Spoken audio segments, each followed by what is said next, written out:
বিএনপির ভারপ্রাপ্ত চেয়ারম্যান তারেক রহমান এই উস্কানিতে পা না দিয়ে সংযম দেখাতে বলেছেন।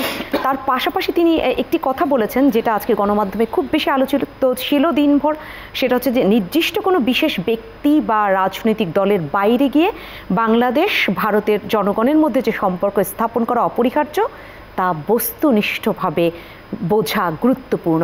এই বোঝাটা বুঝবে কে? দেখুন, এই বোঝার দায়ভার শুধু রাজনৈতিক দলের না, প্রত্যেকটি নাগরিকের।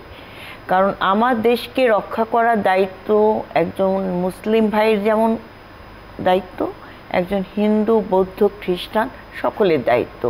তো সর্বপ্রথম আমাকে মাথায় রাখতে হবে দেশটা আমার, এই দেশের স্বাধীনতা, সার্বভৌমত্ব আমাদের সকলকে ঐক্যবদ্ধ সম্মিলিত প্রচেষ্টার মাধ্যমে রক্ষা করতে হবে। এবং সেই সাথে সকল গণতান্ত্রিক রাজনৈতিক দল যারা গণতন্ত্রে বিশ্বাস করে, স্বাধীনতায় বিশ্বাস করে, তাদেরকে সঠিক নেতৃত্বের মাধ্যমে দেশের শান্তি, শৃঙ্খলা এবং সম্প্রীতির যে বন্ধন, এটা ধরে রাখতে হবে। কারণ আমরা যদি হেরে যাই, আমার বাংলাদেশটা কিন্তু সবচেয়ে বেশি ক্ষতিগ্রস্ত হবে। আর কিছু স্বার্থন্বেষী মানুষের জন্য আমাদের এত বড় অর্জন আমরা বিসর্জন দেব কেন ভাই? আমাদের যদি সাময়িক কিছু সমস্যা হয়, আমরা সেই সমস্যাটাকে নিয়ে কিভাবে সমাধান করা যায় সেই টেবিলে বসে আমরা সমাধান করব। এটা আমাদের প্রত্যেকটি নাগরিকের দায়িত্ব। কারণ দেশটাকে রক্ষা করা শুধু রাজনৈতিক দল হিসেবে বিএনপি যেমন একার না, কিংবা অন্তর্বর্তীকালীন সরকারেরও একার না। এটা সম্মিলিত প্রচেষ্টার মাধ্যমে সকলকে এই ষড়যন্ত্রকে মোকাবেলা করতে হবে। আজকে ভারত যে ষড়যন্ত্র করছে বাংলাদেশের বিরুদ্ধে, হাসিনার পক্ষ নিয়ে হোক কিংবা তাদের ভূ রাজনীতির স্বার্থেই হোক, এই ষড়যন্ত্র যে ভারত একা করছে তা না। এখন ভারতের ইস্যুটা আসছে, তাই মনে হচ্ছে ভারত করছে। 2 দিন পর যে আরেকটা দেশ করবে না তার কি গ্যারান্টি আছে? কিংবা আরেকটা দেশের ষড়যন্ত্রের সম্মুখীন হব না আমরা, তার কি গ্যারান্টি আছে? সেই জন্য আমি একজন সচেতন নাগরিক হিসেবে আমি মনে করি যে আমাদের সকলের সুবুদ্ধি উদয় হতে হবে, আরো ধৈর্যের এবং সংযমের পরীক্ষা দিতে হবে, ধৈর্যশীল হতে হবে দেশটাকে রক্ষা করার জন্য, গণতন্ত্রকে, স্বাধীনতা, এপারের মানুষের যেটা বস্তুনিষ্ঠভাবে বোঝা দরকার সেই জায়গাটা আপনি গুরুত্বপূর্ণভাবে বললেন। আমি বিরতিতে যাব, ঠিক তার আগে ওপারের কথা একটু জাহিদুর রহমান আপনার কাছ থেকে শুনে বিরতিতে যাব।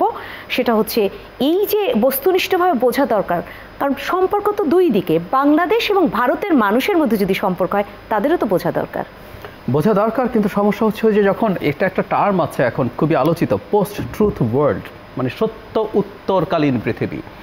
মানে এখন সত্য ব্যাপারটা নিয়ে খুব ডিবেট আছে। মানে ধরুন এখন আর মিথ্যা বলে না, অনেকে বলে অল্টারনেটিভ ট্রুথ। এবং আপনার জায়গা আছে কোথায় অল্টারনেটিভ ট্রুথ পাবেন। আপনার এই কথা শুনতে ভালো লাগছে না, আপনি শুনবেন না। আগে 1-2টা অপশান ছিল, এখন নানান অপশান। আপনি দেখবেন আপনি এমন একটা জায়গায় যেতে পারেন যেখানে এমন চ্যানেল পাবেন যেখানে মানে ভারত এখনই চট্টগ্রাম দখল করে 7 সিস্টার্সের সাথে মিলিয়ে দিচ্ছে। সো আপনি ওখানে যাবেন। সো ভারতের জনগণের মধ্যেও সে তার পছন্দ হয় যেসব কথাবার্তা শুনতে, প্রচুর মানুষ সেই জায়গাগুলোতে যায়। যে চ্যানেলের কথা বলছি তাদের লক্ষ লক্ষ মিলিয়ন ভিউ দেখছে তো কেউ না কেউ। সো এসব দেখে তারা পোলারাইজড হচ্ছে। এখন ওই যে জনগণের সাথে জনগণের সম্পর্কে না ঠিক না থাকলে যে ভবিষ্যতে ক্ষতি হবে, এটা বোঝার মতো মানসিকতা আসলে সব মানুষের মধ্যে নাই।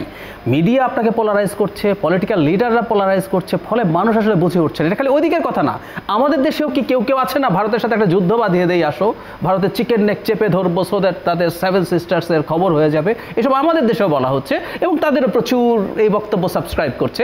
আমরা যারা এই জিনিসগুলোকে নেগেট করে, আমরা ভারতের সাথে, আমাদের ভারতের জনগণের সাথে কোনো সমস্যা নাই, ভারতের সাথে আমাদের সহাবস্থান করতে হবে। এবং প্রায় বলি, জিওপলিটিক্সে বলা হয় আপনি বন্ধু চেঞ্জ করতে পারেন কিন্তু প্রতিবেশী চেঞ্জ করতে পারেন না। এখানে আমরা যেমন ভারতের প্রতিবেশী, এটা আমাদের ক্ষেত্রে বলে, আমরা তো ভারতকেও বলতে পারি তুমিও কিন্তু তোমার প্রতিবেশী চেঞ্জ করতে পারবে না। বাংলাদেশ কিন্তু এই জায়গায় থাকবে যদি তুমি দখল না করে ফেলো। তাই যদি হয় ওই সম্পর্ক তো রাখতে হবে। সুতরাং দুই দেশের মধ্যে প্রচুর এক্সট্রিমিস্ট এলিমেন্ট আছে। আমাদেরও একটা অংশ উস্কে দেওয়ার চেষ্টা করা হচ্ছে, ওইদিকেও আরেকটা অংশ উস্কে দেওয়ার চেষ্টা করা হচ্ছে। এই দুই গ্রুপের মধ্যে আসলে এখন একটা টেম্পোরারিলি একটা প্রবলেম এই কারণেই চলছে।